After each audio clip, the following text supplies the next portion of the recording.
দর্শক, যেমনটি জানাচ্ছিলাম, নারায়ণগঞ্জের আলোচিত ৭ খুনের ১১ বছর হলো আজ, আর ফাঁসির রায় কার্যকরের দাবি করছেন স্বজনরা। এ বিষয়ে বিস্তারিত জানাতে নারায়ণগঞ্জ আদালত থেকে যুক্ত হচ্ছেন সহকর্মী শরীফ সুমন। শরীফ, মামলার সবশেষ কি তথ্য রয়েছে আপনার কাছে, জানাবেন আমাদের।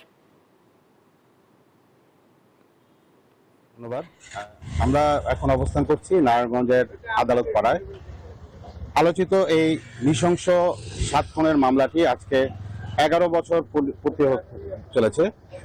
আপনাদেরকে জানিয়ে রাখি, ২০১৪ সালের ২৭শে এপ্রিল ঢাকা নারায়ণগঞ্জ লিংক রোডের ফতুল্লার জাতীয় স্টেডিয়ামের সামনে থেকে অপহরণ করা হয় নাসিকের তৎকালীন প্যানেল মেয়র নজরুল ইসলাম সহ আইনজীবী, সিনিয়র আইনজীবী চন্দন কুমার সহ।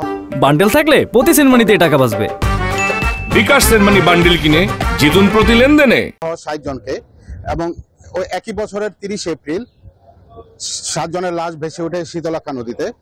সেই ৭ জনকে নৃশংসভাবে প্যাট কেটে এবং ২৪টি ইট দিয়ে বেঁধে হত্যা করে শীতলক্ষা নদীতে গুমের উদ্দেশ্যে ডুবিয়ে রাখা হয়েছিল।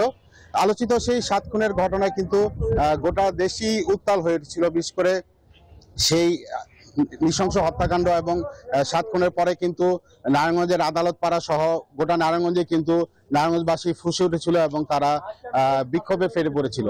সেই ৭ খুনের ঘটনায় নিহত প্যানেল মেয়র নজরুল কুমারের স্ত্রী সেলিনা ইসলাম বিউটি এবং অ্যাডভোকেট চন্দন কুমার সরকারের মেয়ে জামাতা বিজয় কুমার পাল বাদী হয়ে পৃথক ২টি মামলা দায়ের করেছিলেন। সেই মামলায় ২০১৭ সালের